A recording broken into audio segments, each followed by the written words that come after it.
Hi, I hope you're doing well. There's a lot of talk around the causes of our growing type 2 diabetes epidemic, and also much discussion around conventional medical ways of dealing with this chronic illness. Um, but I want to take a few minutes to put a positive spin on it and to think about what easy, practical, realistic changes we can make in our day-to-day lifestyles to to either reverse our pre-diabetes, or if we're already suffering from type 2 diabetes, how we can reduce the symptoms and gradually heal our bodies from this horrible disease. Um, so it boils down to the fact that the more blood glucose we have, so the more sugar we put in, the more insulin we're going to need to deal with the glucose, and therefore the more insulin resistant we become. So if you look at it in those simple terms, then logically, if we reduce the sugar or the refined carbohydrates, or basically anything that turns to sugar in the body, and replace them with good fats, good proteins, and lean carbohydrate foods, then we're reducing that insulin effect and we're improving our sensitivity to the insulin. So that's going to gradually move us further away from type 2 diabetes or pre-diabetic condition.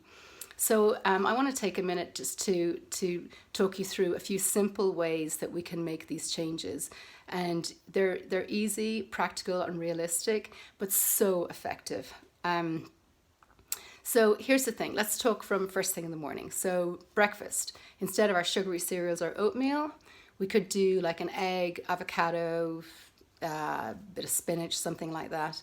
We could do a protein shake, like Garden of Life protein with greens is a really great one. We could do something like that with an almond milk or flax milk.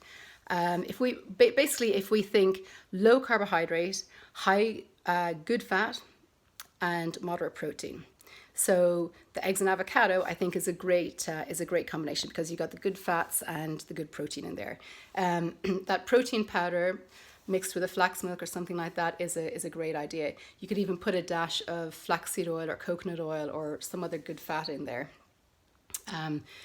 So that's breakfast. That's a pretty easy switch. Then we move on to lunch.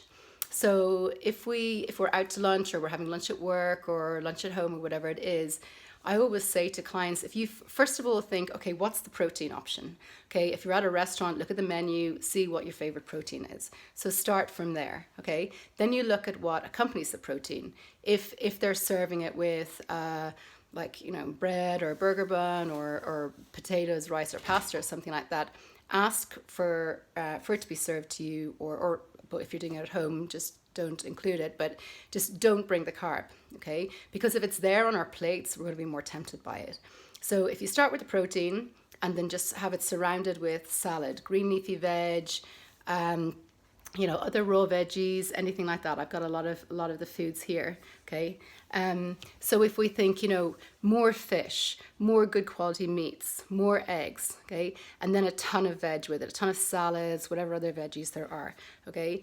And because it's much easier to just eliminate the white carb option and just surround it with the veg, with the avocados, with the good fats, because then we actually have a lot of choice when it comes to those proteins and fats, and then we're not spiking our insulin levels, because we don't need it, because we're not spiking our blood sugar, and that's basically what. In simple terms, what causes our type 2 diabetes. It's that constant blood glucose surge that we're constantly pumping out insulin to deal with. So that's lunch. It can also be dinner. And then in terms of snacks, we would look at something like, nuts, cheese, especially raw cheese, because it's probiotic rich, because it hasn't been pasteurized, so it still has all the live enzymes.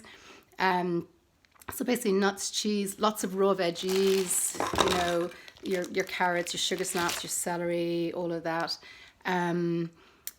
Things like raw almond butter, and guacamole and hummus are great for dips. So if we just think in terms of, okay, how can I replace the moderate to high carbs? We still need carbohydrate, because we still need the fiber, and nothing from an animal ever has any fiber. But my point is, make it low carb. Make it, you know, the baby kale, baby spinach salads. Make it a ton of broccoli, celery, you know, sugar snap peas, bell peppers. All of these foods that are really high in fiber. So they're going to feed the good gut bacteria because they're so high in fiber, and also they're going to be the sweeping brush for the body. So they're going to help keep the body clean inside, which helps the metabolism, which all of this in turn then helps our diabetic situation, because we're gradually trying to reduce our blood sugar, and that's the end game. So I'll end with, just think of high good fat, moderate protein, low carb.